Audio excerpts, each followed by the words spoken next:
So what we're looking at today is something called inversions. Now, last time I worked on the C major scale, I was saying that we have our C major chord, right, which is C, E, and G. Okay, and we generate that from the C major scale. I just take the first, third, and fifth notes out of that scale, and that's my major chord, right? But I also said that you can take that chord and you can play it in a different order, okay? Rather than C, E, G, do E, G, C, or maybe even G, C, E, still classified, still qualifies as a C major chord.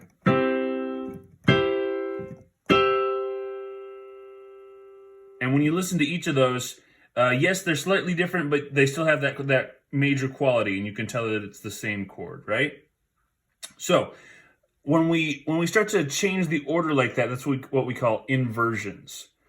Okay? It's this really cool thing where this right here, when we invert it, okay, or flip it around, it looks like that. And that right there is called first inversion, okay? And what's first inversion? Well, what I'm doing is taking the third of the chord, E, and making that the lowest note. That's what we play in the bass, or the bottom, if you will. It's the lowest note in the chord right there.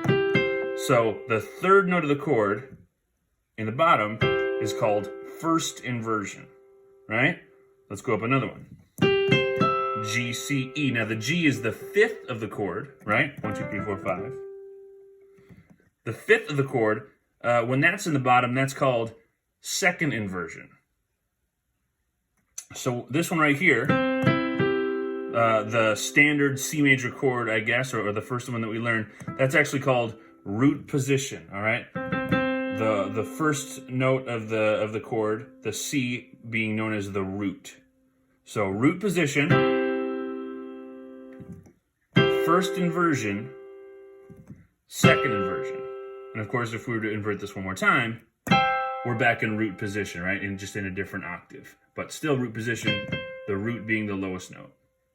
Cool? Okay, so that's for C. Now let's take it into a different key. Let's try like F. Okay? We just had a video a couple days ago talking about generating a major scale. So we know how to do that. We know how to find our F major scale, right? Whole, whole, half, whole, whole, whole, half is the formula. And if we generate a major scale, we take the first, third, and fifth notes of that scale to form our major chord. So here's an F major chord right here. F, A, and C. So let's invert that. Here's our root position, F, A, C. Now put the A in the bottom, the third in the bottom. That's first inversion, right? Scooch up here. Fifth in the bottom. This is second inversion. Yes, I do have a little bum A, but it still plays. Okay, nobody panic. It's good. I'm hoping to have a little time to fix that, get inside this board at some point, but it's still playing okay. So here's my F second inversion. So that's our inversion. That's a basic way of how that all breaks down. Now you're probably going, well, how do we use this? What's this all about?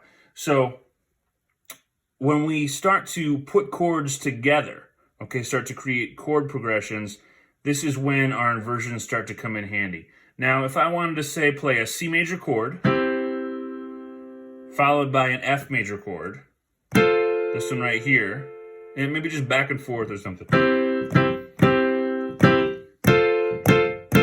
Okay, there's my little chord progression. Very simple, right? From C to F. But it's not very efficient, is it?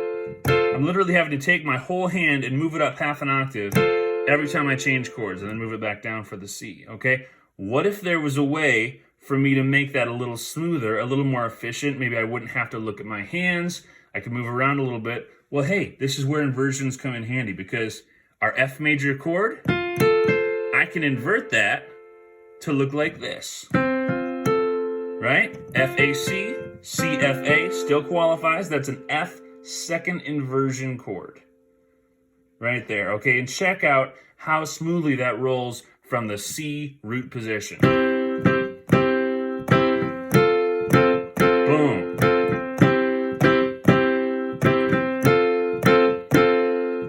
C, C, C, C, F, F, F, F. All right? Works really well. That's what we call smooth voice leading, okay? It's so smooth that our C even stays there the whole time. That smooth voice leading, that consonance, is one of the most pleasing sounds in music, and that's what we look for, and that's where our inversions really come in handy. So take a little time, run through some scales, figure out some major chords, and if you're feeling a little ambitious, try putting a couple chord progressions together and using inversions to make things lead really smoothly. Okay? So if you got questions, put them in the comments, and we'll be back together soon. Thanks a lot.